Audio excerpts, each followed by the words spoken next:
Bienvenue dans ce nouveau Deep Dive. Aujourd'hui, on va se pencher sur une affaire qui, franchement, a tout d'un thriller judiciaire. C'est une ramification d'un des plus grands scandales politiques récents, l'affaire du financement libyen. Absolument. Et notre mission, c'est de décortiquer le rôle précis de Carla Bruni Sarkozy dans ce que les enquêteurs ont surnommé l'opération Sauver Sarko. C'est ça.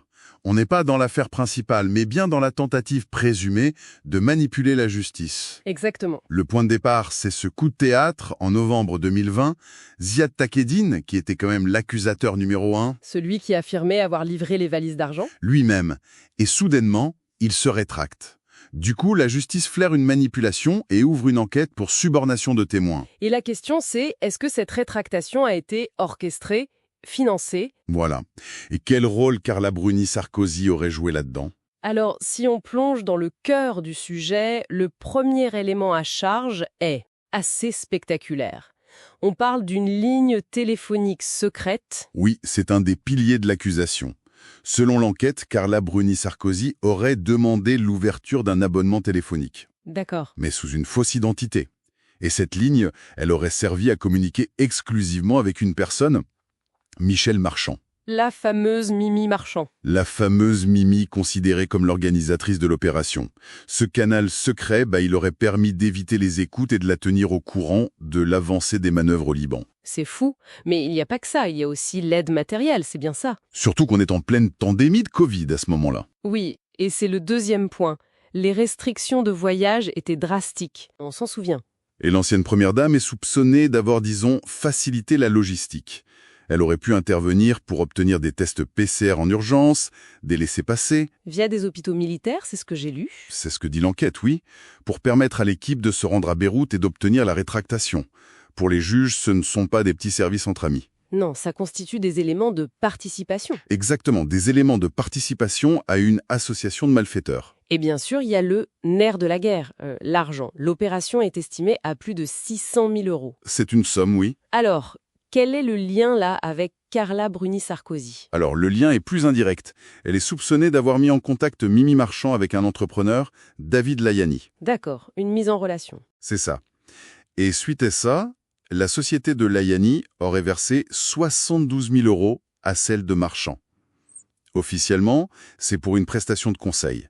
Mais les enquêteurs n'y croient pas. Pour les enquêteurs, c'est une partie du financement de l'opération. Maquillée, en fait. Bon, face à tout ça, la ligne téléphonique, la logistique, l'argent, quelle est la ligne de défense? Eh bien, la défense repose presque entièrement sur un seul argument, la naïveté. La naïveté. Oui. Carla Bruni Sarkozy se dit manipulée par Mimi Marchand. Elle affirme ne pas avoir compris la portée illégale de tout ça. Elle pensait juste rendre service. Voilà. Elle conteste aussi avoir utilisé elle-même la ligne téléphonique secrète. Une thèse qui, disons-le, est jugée peu crédible par les magistrats, surtout au vu du contenu des messages. J'imagine. Concrètement, où en est-on aujourd'hui? En décembre 2025, le parquet national financier a requis le renvoi en procès de Carla Bruni Sarkozy, de Nicolas Sarkozy et de 9 autres personnes. Pour association de malfaiteurs notamment. Entre autres, oui. Maintenant, la décision finale appartient au juge d'instruction. C'est lui qui décidera s'il y a procès ou non. Une dernière question peut-être. Le témoin clé, Ziad Takieddine, est décédé en 2025. Est-ce que ça ne met pas un terme à tout ça? C'est une très bonne question, et la réponse est non. Son décès ne met pas fin aux poursuites. Ah bon? Pourquoi? Parce que l'infraction de tentative de manipulation de la justice, elle est constituée par les manœuvres elles-mêmes. Peu importe le résultat final. Exactement. Le fait d'avoir essayé, d'avoir organisé la fraude, c'est ça qui est jugé. Que le témoin soit en vie ou non ne change rien à la nature du délit initial. Donc c'est bien la tentative qui est au cœur du dossier. C'est tout à fait ça.